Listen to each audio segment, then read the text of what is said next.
distinguished speakers, esteemed guests, and members of the ACFE Oman, IA Oman, Isaka Muscat, and Isaka Lebanon chapters. Assalamu alaikum wa rahmatullahi ta'ala wa barakatuh. A very warm welcome to you all. As we gathered for today's joint session, AI Audit and Governance, how do we trust, control, and assure AI? We find ourselves at a critical junction in the evolution of technology and corporate assurance. Artificial intelligence is no longer an emerging horizon. It is deeply embedded in our operations, decision making, and financial systems. Today's event is a testament to the power of professional synergy by bringing together the collective expertise of ACFE Oman, IA Oman, Isaka Muscat, and Isaka Lebanon. Without further ado, I will call our Dr. Iram, Director Training, ACFE Oman chapter, for the welcome address. One good a reality. We are also deeply grateful and finance studies in Oman for exchange of the various professional bodies and commitment professional learning in our community. Finally, thanks to our speaker, Rudy Shoushane, bring his expertise with and once again, and thank you for being here. I will go over to Ayman Al-Balushi to do the speaker introduction. Thank you, Dr. Ayam. Hi, everyone. Thank you for joining us for today's webinar. Please welcome with me Mr. Rudy Shoushane. With today's artificial intelligence is transforming the way of organizations how operates, how they create new opportunities alongside with the new risk, as an AI becomes more embedded in business processes and decision making. Please join me to welcome Mr. Rudy Shoushane. Is an author, a 9-time award-winning keynote speaker, entrepreneur, broadcaster, and emerging technology strategist with over 25 years of experience. Mr. Rudy is a founder of BCCM Management, Dextalk, and Crypto Talk, and serve as a member of the Forbes Technology Council, the Harvard Business Review Advisory Council, and the boards of Isaka Lebanon and IGF Lebanon. Rudy has an extensive educational background. I will not go through details. I might take half of a session. Rudy has graduated from South Africa University, and he is also at Stanford University, Boston University. His achievement includes recognition among the top 50 global thought leaders in technology, the top 100 leaders in digital governance and digital transformation, and best technology podcast in Middle East. And he has also an extensive licensing in so many professional studies, such as CISA, certified blockchain expert, AI and digital transformation in government. Please, I hope you guys has today an insightful session. Mic to you, Mr. Rudy. Thank you, Ayman. It's a pleasure to be today with you guys and ladies, most importantly. Things has changed. It's no longer traditional. Last year has been different. And the last 4 years, especially with the rise of ChatGPT, AI is no longer the same. And approaching AI is no longer the same. We've been dealing with AI, myself has been dealing with AI maybe for the last 20 years, but it was totally different. Not in terms of what it does, but in terms of how it does it. So that changed everything today because now it is accessible to all. Every one of you could be empowered with artificial intelligence, and that needs a different thinking. So in your organizations and enterprises and small business, everyone is venturing into artificial intelligence. And now, more than ever, we need to somehow govern and audit and understand how this artificial intelligence is actually working inside our organizations or at our clients. So that's why I want to share my screen, and then we'll start with the first part. So I'm going to skip the introduction. Thank you for the introduction. If anyone wants to grab a copy of this presentation, and also I will be giving kind of a checklist in the end for you guys in case you want to start your artificial intelligence governance and AI. I've done a nice exercise to cover both, not just one part. Actually, merge them together because I do a lot of governance, and then with that, how can we go on a lower level also and grab information in a concept that I will explain in a few slides as we move. So just scan your QR code, put your contacts, and tomorrow morning, my AI agent will send you the presentation once I upload it. I will wait 2 seconds, and based on that, all right. So what I'm aiming to learn is how you guys can evaluate, how can you identify, design, audit, advise, and monitor, so that you can be able to understand artificial intelligence in terms of at least not technically, but at least from the way we actually work, how we deal with artificial intelligence, and how we can get working into artificial intelligence.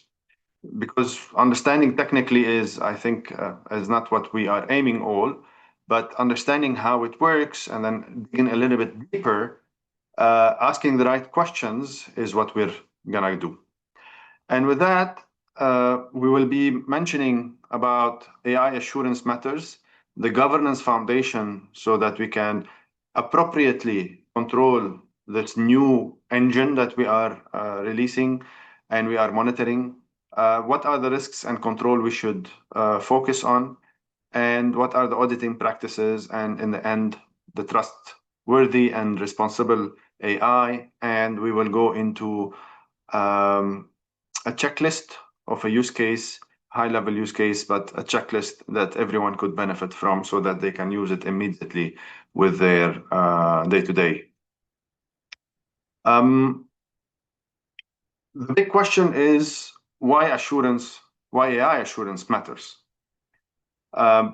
It's very important today that whenever you are doing assurance to, was it internally or externally, or you were hired as an external consultant, or as you have a project inside your organization, it actually goes beyond checking whether the technology actually works.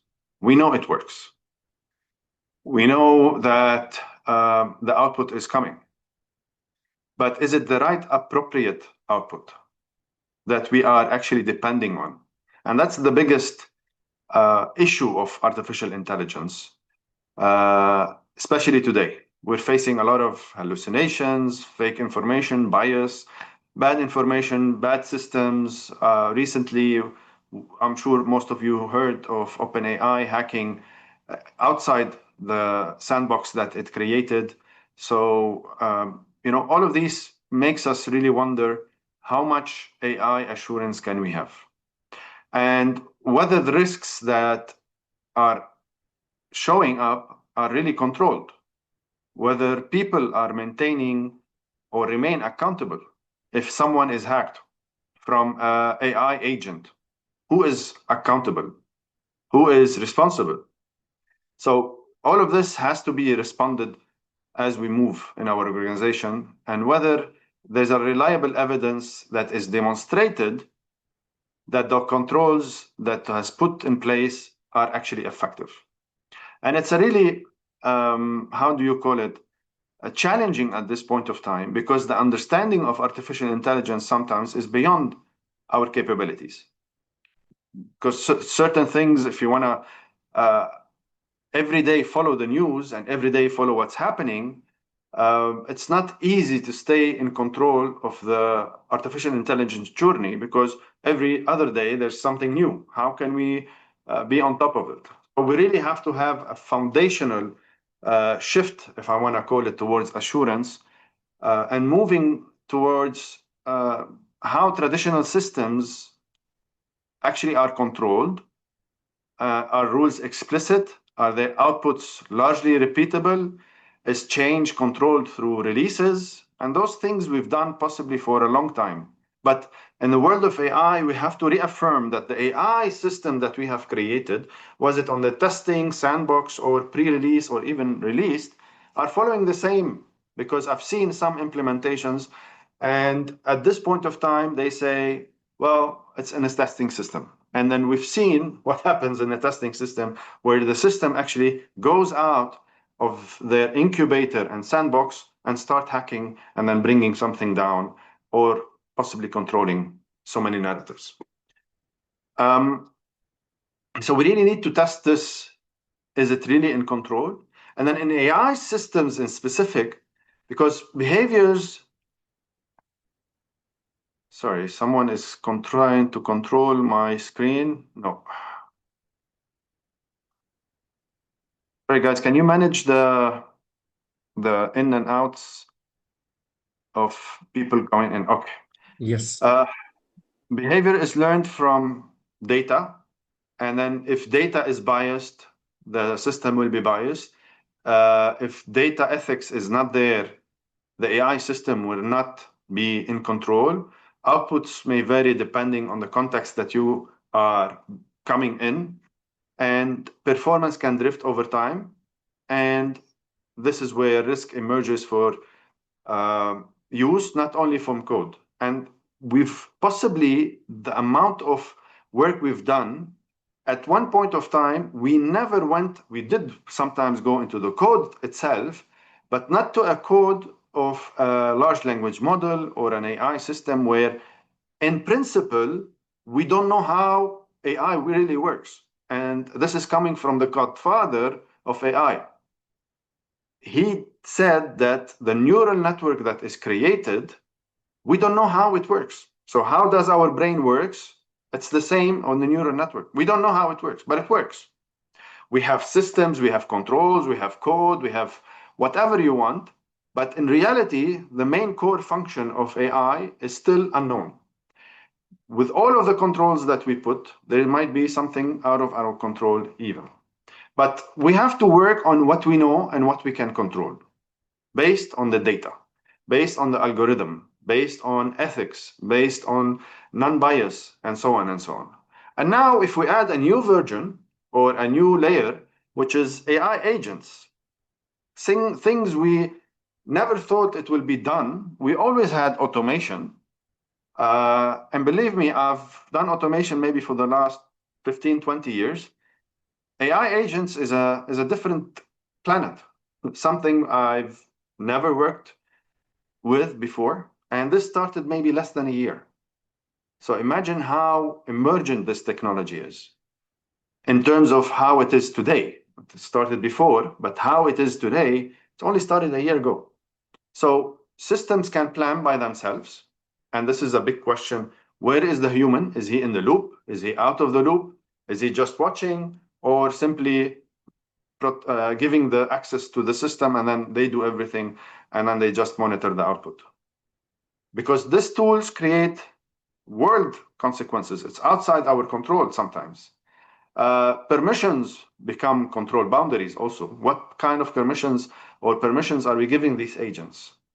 The escalation and reversibility are very critical. Can we control? Can we escalate? Can we control those agents? Can we reverse what they did? And I remember a use case that happened maybe 5 months ago, where an agent was given access to a system and it went and deleted every single databases they have because it made sense then.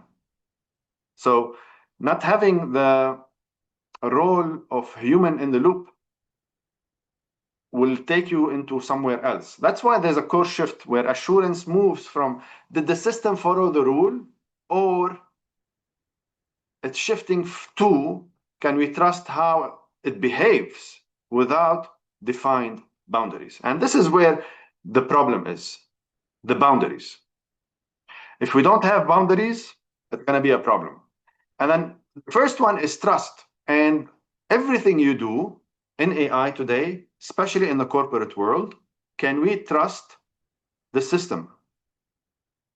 Should we rely on it? Does it have fairness, transparency, reliability, safety? And if you remember back in 2018 and 2017 and 16, when GDPR was taking effect, one of the main rules back then was that the AI cannot decide the final outcome of whatever it is. It can do whatever it is, but the human has to be the final decision maker. And then the same thing is happening today, but the technology has changed. Now AI is being trusted to do this. How far can we give the role, because the technology is there now, how far can we trust the system that it is doing its fairness job? It is showing us transparency. It is a reliable system, and it is safe for our customers, our employees, our citizens, wherever you are. And then we move to the second part, the control. Is the behavior kept within approved boundaries? That's why my answer is, at this point of time, no.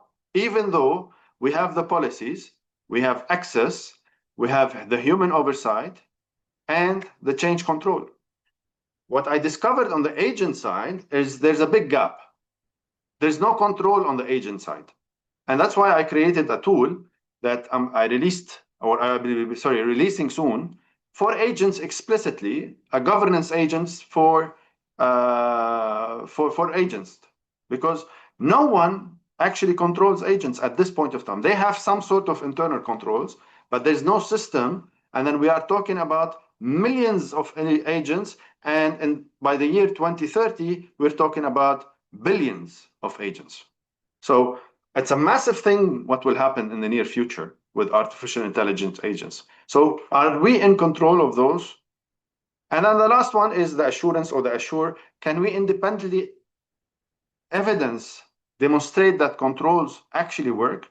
So I'll go back to the OpenAI release of their latest engine that was inside a sandbox, and it went outside the sandbox. Can we guarantee, and this is when we're talking about, okay, we're talking about a fundamental company who's creating artificial intelligence, they're testing for front models and so on and so on.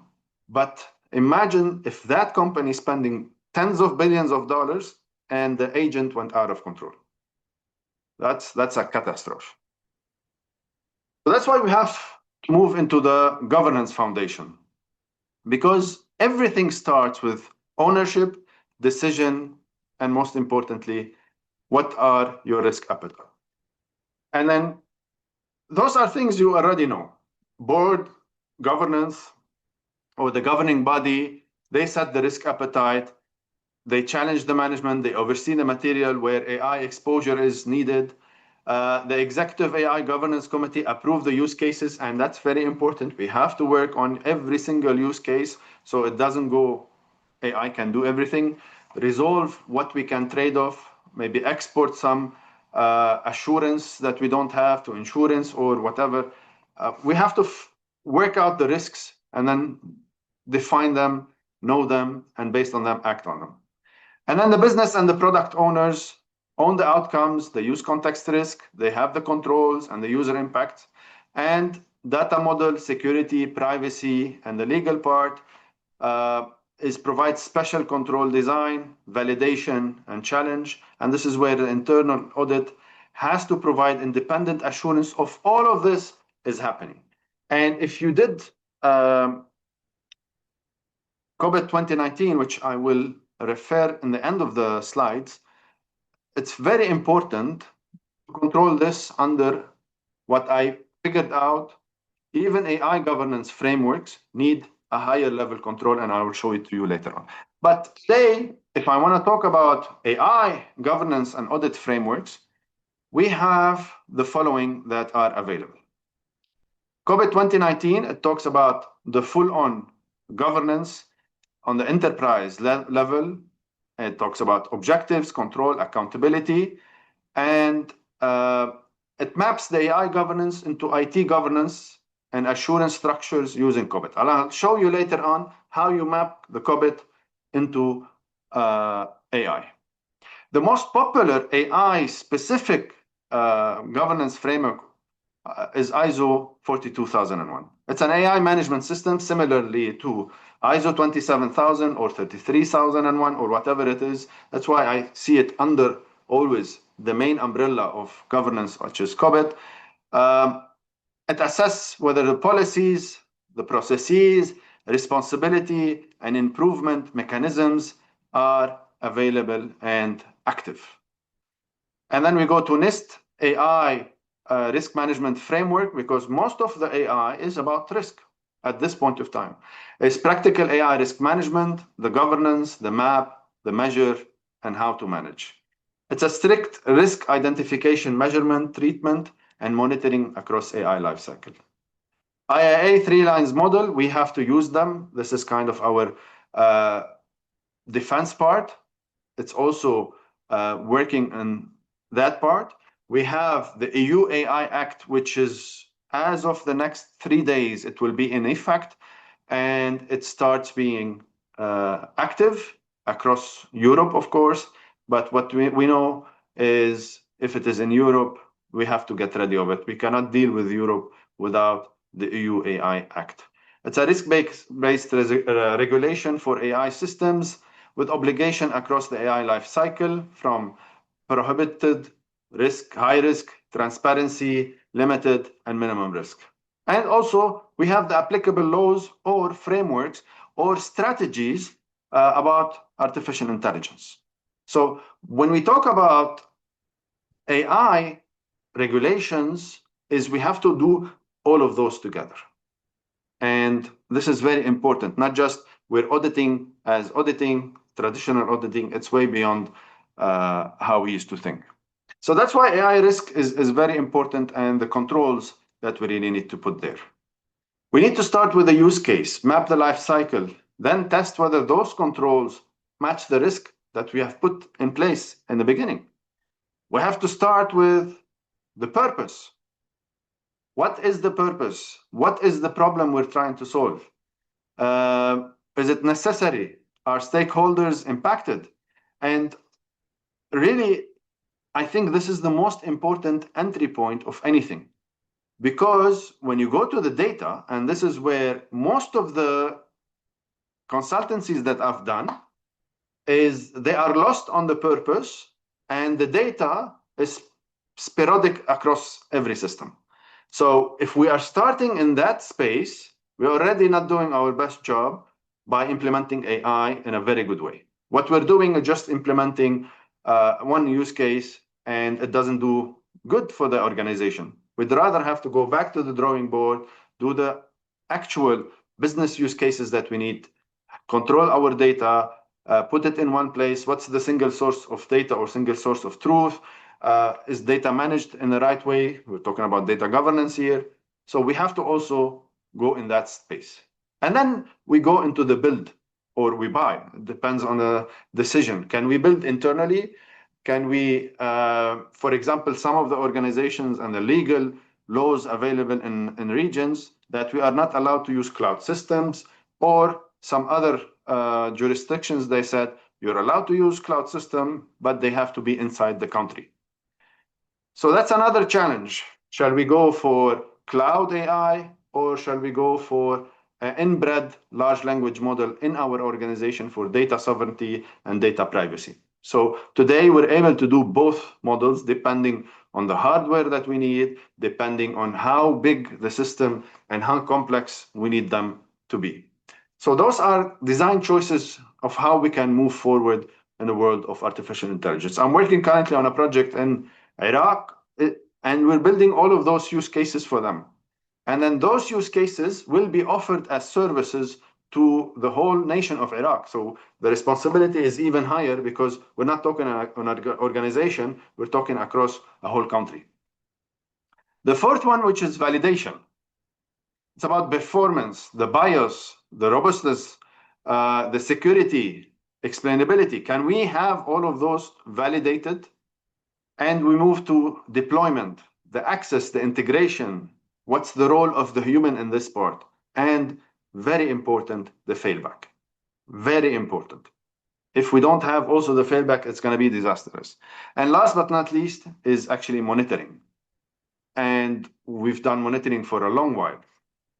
The incidents management, the misuse, the changes, the retirement, and most importantly, the feedback of the people. When we're launching any new system, we need this feedback. And especially if it is an AI, because it's super smart. It can outpace us all if it is defined poorly, and then we don't have the right data trained in an unreliable way. So we really need to fix the data. It is I've done a lot of transformations in my life, maybe 7 or 8. And the last one was around $45 million transformation. And what we discovered is the data. When they moved data, or when they centralized the data, it was very bad. We needed an extra year on the project on fixing the data itself, because data was migrated from one system to another system and to another system to another system. And they never thought, what is the data governance that we need? What is the right data? And then we fell back. When they launched that AI system, it was a disaster. So that's why they halted. They said, let's go back and fix the AI, the data, and then roll again. So this is very important, because we're facing with a universe of risks. It's not just a normal risk versus what we traditionally used to. We're working on a strategic risk, misaligned use cases, and then you don't reach the output. Weak value use cases, uncontrolled portfolios, and then the data, poor quality, unlawful use. Where is the data source? That is a big question. That's why you see OpenAI, Gemini, Anthropic, all of those big companies, they are being sued, and sometimes they lost the cases because they're collecting public data without permission. So also the data collection part is very important, and no data, no AI. And is it really sensitive or not? We have to flag them. Third, the model. What model are we using? What controls are we putting? The bias, the hallucination, the drift, the weak validation, limited explainability. Why did it come out with this outcome? Why was that part selected, not the other part? What's the rationale behind it? So when we're building the AI, we have to also build the rationale of the output. Cybersecurity. We have a huge problem in AI prompts engineering or injection. We have model theft, and then that's one of the biggest problem, I think, in the big companies today, because they are stealing each other. The poisoning, insecure integrations, and believe me, I tell you, I've seen companies working like they are in year 2000 in the integration, putting password all over unencrypted with APIs or files. I'm seeing disasters. I don't know why, we're supposed to move forward, but I'm seeing behaviors that I've seen them in the early 2000s. So things are not the same in terms, because everybody wants to move fast, and that fast has limitations in security. The operation part, the failure, unreliable failbacks, and then the change control is very important. The human action or the human part risk, over-reliance. Oh, and let me tell you about over-reliance. I can tell you about over-reliance from here till tomorrow. That we over-rely today on AI, and we're not double thinking, or we're not double checking behind the AI, even if the system is functioning appropriately. Insufficient competencies. People don't understand, and they are put into places. Unclear accountability. Who is owner? Who is the responsible? And so on and so on. Third-party risks has always been there, but now has changed, because sometimes the third party is some place outside our jurisdiction, and then it's controlling everything and everyone. And then all of a sudden we have some laws impacted in the US. It will affect you if you're used, for example, Fable 5 for the first week, and then all of a sudden now the government bans it. We don't know. So there's a lot of things that involved with the third party that we have to watch out. Even our implementation partners, their experiences, because I'm seeing a lot of people today that they are experts. Everybody is becoming an AI expert lately, and in reality, those are very problematic use cases that we will be dealing with. Legal and ethics, what's the right impacts, discrimination, transparency, and so on. And last is our reputation. Those are the 9 risk universe that we have to watch out, very important. And then the control is the first risk on the biased outcome. We have to prevent controls, or preventive control is representative data, fairness, criteria approval, and then also the approval gate. Those are some controls have to be put. Also, we have to refrain, restrict use, provide remedy. We cannot just leave the system alone. From hallucination, inaccuracy, it has to be grounding, approved sources, not sources we don't know. It has to be limits on tasks. And then we have to have human overview, rollback, and of course, user correction. Unauthorized action, least privileges has to be adopted. Privacy by design has to be adopted. Tool allow list, what they are allowed to use as tools. Some AI are having full control on the systems. Full control, they can do whatever. So if they are injected into a small spam or virus, in terms they can take control of this agent or AI system, we're talking a different thing. Back then, it was a disaster. How about it today that AI is able to control the system natively? What is the revoke access? What's the reverse action? What are the incident response team or incident response procedure? Model drift, we have to have validation, baseline, change threshold, and what recalibration we need. Can we retrain, and how can we suspend models? Because those models, they do shift, they turn, sometimes they learn and then they update themselves. Sensitivity of data leakage, data minimization, masking and access control, and last, you have to contain, notify, and what are the keys and the key rotation. We don't just put the key there for a year or 2. They need to have a full key rotation. That's why those cyber risks are very important for us to manage, because if they have a prompt injection, we are doomed. If we have data leakage, we are doomed. Model poisoning, adversarial attacks, model theft, insecure APIs, third-party risks, those are ways that we really need to focus on. And management approve the AI system that is secure by design, monitored in operation, and recoverable when something goes wrong. Those are open questions that we need to really fight on, and then based on that, control. I'll move into the AI auditing as in practice. This is a discipline that maybe many of you are here that do on day-to-day basis, but we need to really understand what is the business purpose, what users, who is affected stakeholders, what decisions and consequences of this AI that we are going to audit. What is the scope? What systems, vendors, data integrations, and locations? It's something we've done for a long time. Now we needed to focus it on AI. What risk assessment, inherent risk, control, residual, what test controls are happening? We have to inspect evidences, reperform tests, and sample outputs, and then definitely we have to talk with people, understand how they work, and also what rate finds, identify root causes, agree actions on the outcome, and then we have to follow up on remediation and monitoring risks. But all of that has to be started with the part governance. Do you have the AI inventory?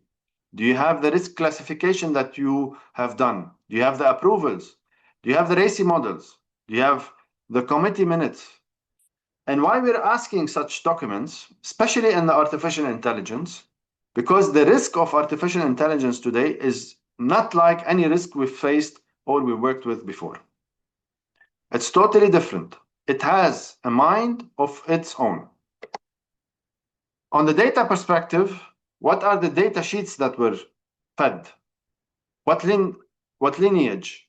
What quality outputs or results? Do we have access logs, retention? Do we have consent? The models, what model card we used? What validation results? What test data sets? What limitations? And what versions we are upgrading? Also, the AI can evolve. And when we say GPT, it means it is pre-trained. And that's why it's versioning. That's why, if you remember a couple of years ago, now we don't have the same because they connected the AI into the web.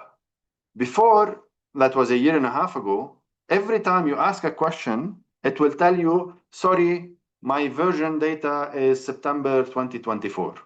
So it was very limited. Now it doesn't do that anymore, but it is still pre-trained. And then if it doesn't have the question, it will jump on the internet, get it for you, and then repackage it, and then provide it. And then we move to the operations. Who is deploying what? What is monitoring? What's the dashboard that we are using? Incidents, overrides, fallbacks, and procedures. On the security, what's threat model we are using? What penetration testings we have hired? And today in AI, very few companies that does security for AI. Very few. What passwords and secret management is being enforced? How is it being enforced? What passwords? How are passwords deployed? And then if you're using out of the box, good luck, because out of the box is unencrypted. What tools permission, what vendors we're working with, and all of this. And lastly, on the human part, what trainings has this organization or the client went through in terms of artificial intelligence specific, the people that are handling this, what review criteria, what escalations, user notices, appeal, and remedy. All of this has to be really evidence-based, similarly to any audit that we've worked on. That's why I worked on the checklist for you guys to really help you in this so that it can become easy. And now when we're talking about the generative AI, we're talking about prompts and context. We're talking about approved knowledge sources and grounding. We're talking about output filters and user disclosures. We're talking about evaluation against realistic failure cases. We're talking about retention, privacy, intellectual property safeguards. In the agentic world where agents are in control and then they do whatever, what tools, what API allow list, it has to be specific, explicit, available. We have to adopt least privileges and transaction limits. We have to have human approval for high impact actions. So maybe we can create something automated to a certain point, but beyond this point has to be approved by human. We have to have the action log, replay capability, and what is the kill switch so that it stops. Those are very important things we have to have in today's AI world. And believe me, we are seeing agentic implementations and generative AI implementations inside our organizations. I was working with one startup. They were doing the next board of directors is an AI generative machine where it connects to all of the data of the organization. And if there was a question on the board that nobody could answer because they were not prepared for it, they will ask the AI, similarly to how you ask ChatGPT, and then it will pull the numbers. So you don't have to wait for the next board of directors meeting or the next board meeting or whatever it is, or committee meeting. It's directly there. So this is kind of a big power, and that's why we need a very good reporting mechanism for decision makers, where the board has the overview, and then they have the exposure, the appetite, the risk, and so on. And then the executive, where they have the portfolio, they control the weaknesses on day-to-day, the owners, what are the deadlines, and then how they handle the residual risk, and the operational level, which are handling day-to-day root causes, problems, tests, and failures. And I'll move into how I was able to figure out the best framework that you want to adopt. So let's say if you want to adopt ISO 27 or 42000, for example, and one, the umbrella is the COVID-19, and under it is the ISO 42001. They will share a lot of common parts, but COVID is more on the governance higher level that goes into multiple things. And now when you add the AI, it goes into specific on the AI side, where it will ask you on every single part. Not forgetting if you want the legal laws that you have and the local principles and AI ethics. So it goes in all together.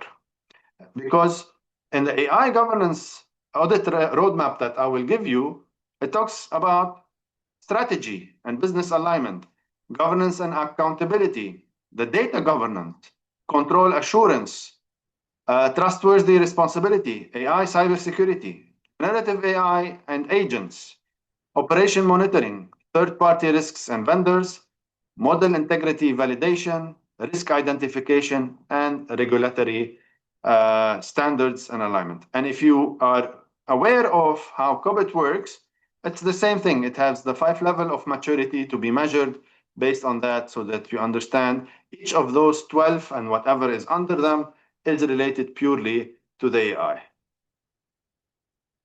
And again, AI is about trust and not assumption. This is a very golden rule. Trust means I know exactly how it works. Let me show you a little bit about the practical AI audit checklist. This is the document headline, and I will take the first one, which is or the generative AI and AI engines, and then it will go in deep in every single part. And then based on that, you will be rating it similarly to COVID, 1 to 5. Based on that, you will know where do you stand. Do you have, for example, are approved prompts, data sources, and use cases defined? What is the prompt library? What are the usage policy? So every single part will be defined. And based on that, you will be also checking the results that you have. So we're starting high level, and then we're going deep inside so that we know on a proof perspective, is it actually happening or not? If the document is not there, if the process is not there, definitely the rating will be impacted. It goes into 12 high-level questions. If I want to start, I would ask those 12 high-level questions. Any audit implementation, I would say this is the first 12 questions that you will interview anyone sitting in front of you. Is the purpose clear, necessary, and aligned with public and business values? Who is accountable? Has the use case been classified? Are data sources lawful? Has the model been independently validated? Are limitations and prohibited uses documented? Is the human oversight meaningful, competent, or timely? Are access permissions available? Can decision prompts, outputs, and action be reconstructed? Are performance, fairness, drift security, and so on monitored? Can the system be stopped? Are complaints, appeals, remediation, and lessons learned built into the operation? And for the first time, maybe not for the first time, but for the first time, it's highly more critical that the complaints and appeals directly feed in the system. Before, it was a long cycle to be back. Now it has to be directly in the system, because this system is alive and it's much smarter based on how we work. So it's really crucial to get the things moving forward. But there's nothing without a challenge. Immature auditing frameworks or regulations specific to AI limit precedent for AI use cases. We just identified a couple. Uncertain definition of taxonomies of AI. We don't know. Wide variance among AI systems. There's one company I went in, maybe they have 15 AI systems. Each one is working differently, so I have to do the same audit 15 times. So that's a very high complex scenario. Emerging nature of AI, I explained this many times. Lack of explicit AI auditing guidance. We're still even in the AI itself, we're in the beginning. How about in the auditing space? Lack of strategic starting points, possibly steep learning curve for every single AI and advise you to go and update yourself, test AI, play with AI. Was it cloud-based or non-cloud-based? And then how you can learn. There's a lot of tools or a lot of courses today that you can learn about artificial intelligence.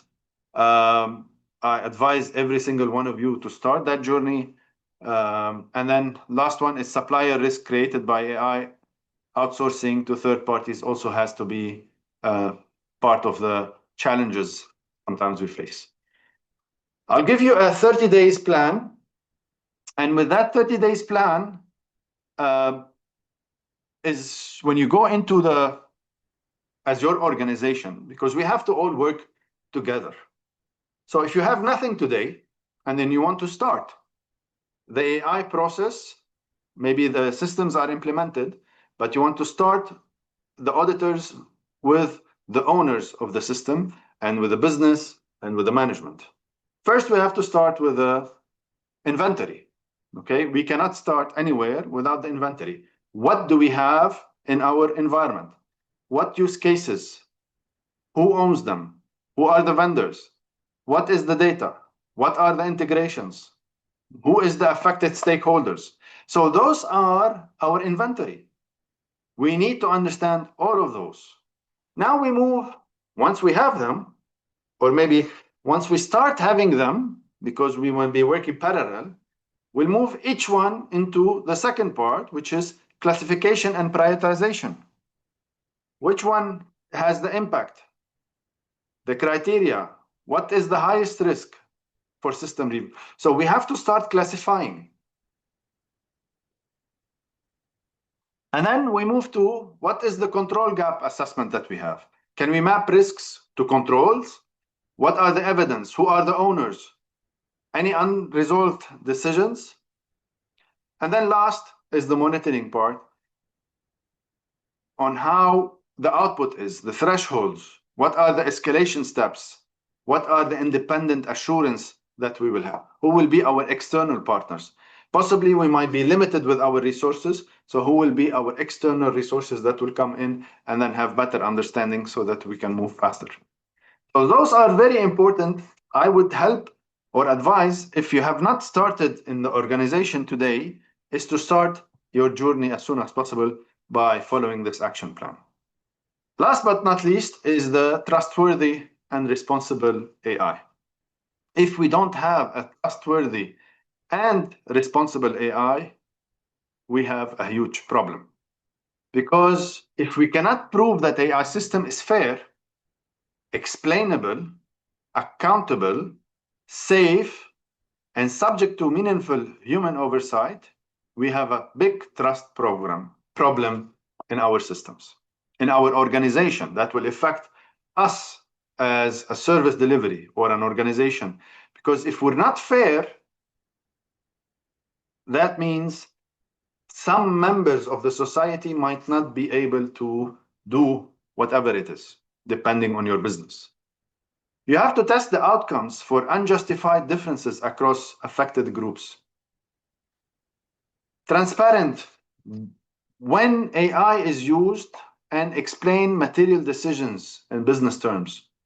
I'm seeing a lot of technical terms where I myself sometimes battle to understand. So how about a normal person who has zero technical background wants to understand technical terms? So that transparency has to be a key layer. Accountability, who owns what? What are the risks, acceptance, the incidents, and what are the remediations? Those are very important to understand the roles. Human oversight, you have to understand correctly what is the role of human and how to override and how to stop and when to stop and who overrides. So those are very important in the space of responsibility and trustworthy. Privacy and rights, review lawful basis, minimization, retention, and how we can remedy all of this. Last but not least is the safety and reliability, is how can we test robustness, misuse scenarios, fallback, and safe degradation. once we go into this and then we understand, now we can label the system as trustworthy. And then we are ethically proving to our customers, to our management, that we are responsible. Trustworthy audits is on the first one, on the fairness, are outcomes tested for bias across affected groups? You have to ask that questions. And then you have to ask the evidence. What are the fairness metrics? Outcome samples, bias reviews, compliant analysis. Those are very important questions, very critical, because by design, data and AI are biased. So we are fighting fairness immediately the minute we implement. Explainability. Can material AI output be explained to users and reviewers? So we have a report that came up. Why did this report come up? What are the model cards? What are the logs in the back end that will explain it?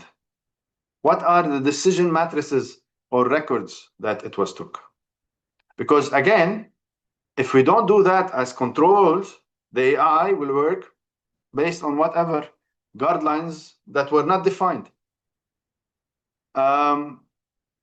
Oversight. Can human intervene before serious harm occurs?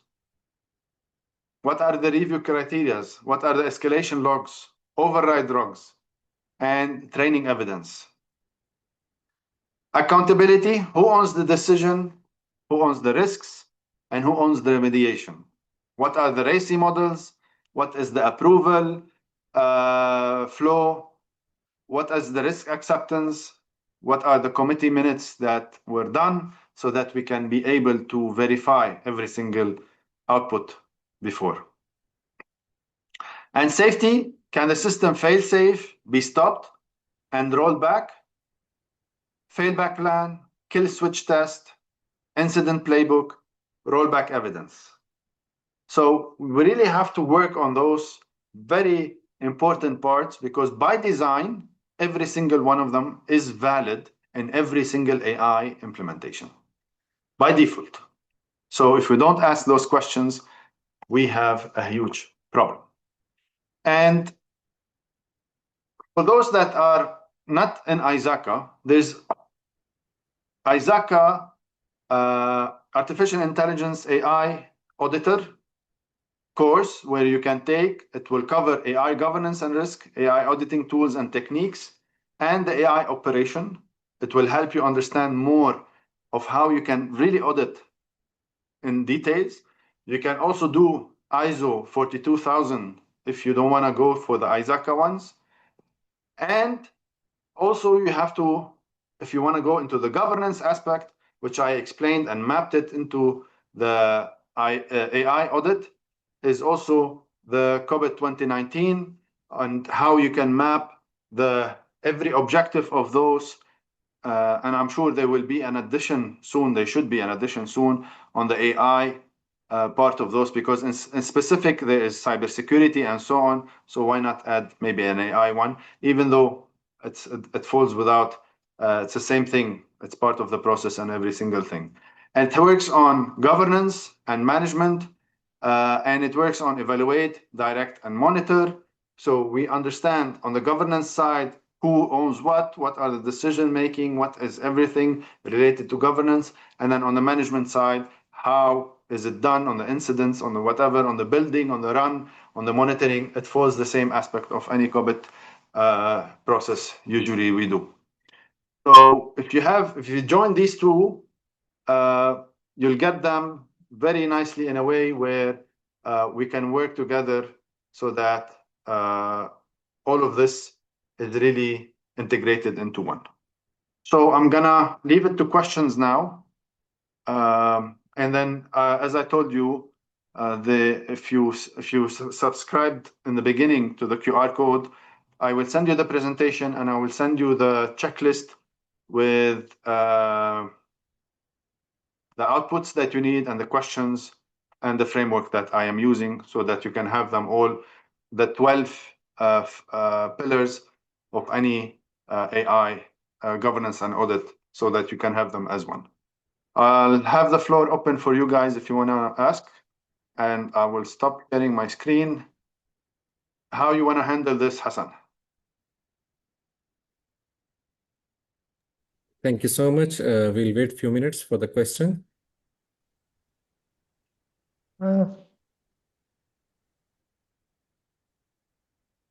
Dear participants, if you have any questions, please type in the chat box, or you can unmute and you can speak. Hello, Rudy. Hello, everyone. Thank you for this presentation. Actually, we cannot write our questions in the general chat. We cannot see it. We can send you messages directly. Okay, if you want to send them directly, please do. I'm ready just to. did. Okay. Yep, I just did. This is Mazen. Okay, hi Mazen. My question could be asked by many as information security specialist. I approach the board regarding AI governance and risk management. The first I come from the board is that we do not have anything to hide. And we configure AI not to use our data to train other resources. We never expose secret and private details with AI. And we use it mainly to brainstorm ideas, rephrasing, some development support, and generating presentation. What could be one trigger to engage the board in adopting AI governance? It's a very conflicting. Exactly. Mazen, I'd rather you ask me more about this because they're not using AI, just using it for high level presentation and so on and so on. But I want to ask you the question, not just the trigger, why they're not adopting AI in full? So maybe business need doesn't require full AI adoption for all automation for the organization. I doubt. Now, in terms of trigger to engage AI board, you need to have something internally. The first one, I would say, if you don't want to use AI, I would say at least have some AI governance towards the minimum, which is anything related to cloud services that you guys are using, was it ChatGPT or Claude or whatever. So this is the minimum that you have to have, that any data, private data, should not go to the cloud. You know, that part of governance, if I want to call it, or policy, to disallow all of this private or privacy related information that should not be shared. And by default, you know, people, if you have Office 365, by default, your data is on the cloud. Exactly. So how can you have those related in specific to data sharing using the available tools, governance policy in specific to them? And then how can you check if people are abiding using tools or logs or whatever? I would say focus on that part. Otherwise, if you don't have a use case, and I'm sure you should have a use case, then you can go to the real impact or the real AI governance that we are guys using, and then audit that based on what you will be using. Because I don't think there's any process that AI cannot help in. All right. So maybe having someone visit and then work with you guys to define use cases, and then what is most importantly, what is the return on investment, what is the cost saving, the optimization, and so on. Then the discussion changes a little bit.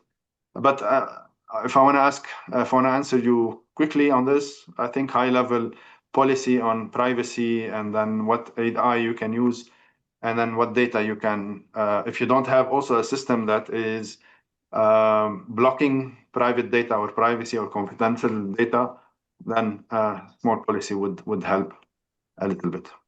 Thank you so much, sir. Sir, one last question we'll take from Mr. Mustafa Abu Haman. How can we give assurance that AI is compliant with the regulations such as data privacy? Sorry, can you say that again? How can we give assurance that AI is compliant with the regulations such as data privacy? Prudence with data privacy. First, you have to, because I'm being asked about the QR code. First, you have to really validate what cloud system you are using. Are you using a cloud system or are you using a locally hosted system? So is data going out of your organization or is it staying inside your organization? Secondly, what kind of data are we talking about? We have to define the data and what is the privacy about it. Also, we have to define the privacy of the passwords and the policy of the passwords and how we are also, because that is part of it. And how can we also in the processing of AI, what are we processing based on privacy? Are we using partners? Are we locally doing it? Are we enabling third party? Are we using local machine learning? All of this has to be defined. And then depending on the law, each country has different laws. You have to map the laws and based on that, check if you are in compliance with those laws.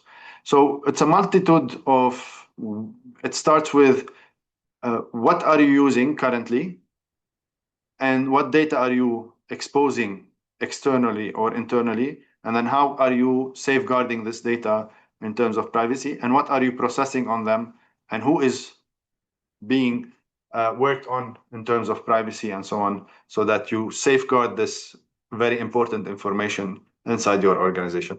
Because easily, as I mentioned, if you have Office 365 and you're sharing data with, it's purely on the cloud. So where does, in that space, privacy comes in? I hope I was able to answer you. Thank you so much, sir. Dear participants, we'll cannot take further questions. We'll take your questions from Mr. Rudy in private, and we'll send you back.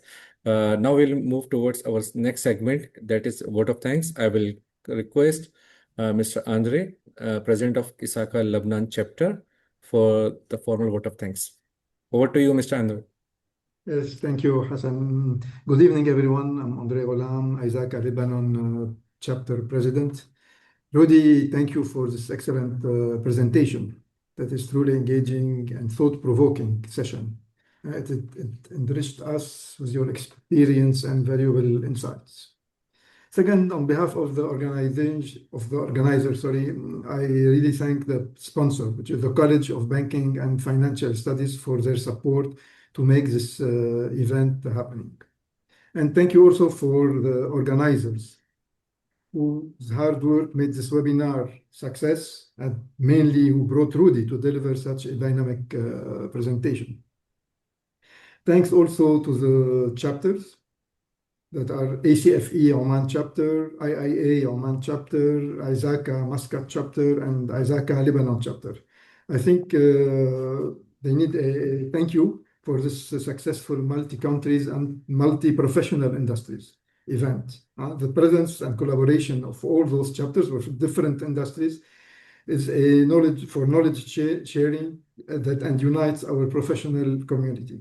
And last but not least, thank you for the participants and for all those who attended this session from chapters ACFE, IIA, ISACA, and ISACA for joining us today. Your presence, your questions, your active engagement made this webinar both meaningful and successful. I don't want to be very long, so thank you, Hassan, and I leave it to you now. Thank you so much, Mr. Andre. Now I will request Mr. Manikandan, the President of ISACA Muscat chapter, for the closing remarks. Thanks, Hassan. Good evening, everyone. I'm Mani from ISACA Muscat chapter. Thank you for being here tonight. 6 things to take with you. Autonomy raises the stakes. Agents don't just answer.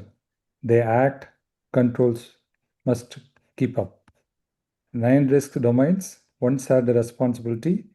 AI assurance isn't one team's job. Prevent, detect, correct.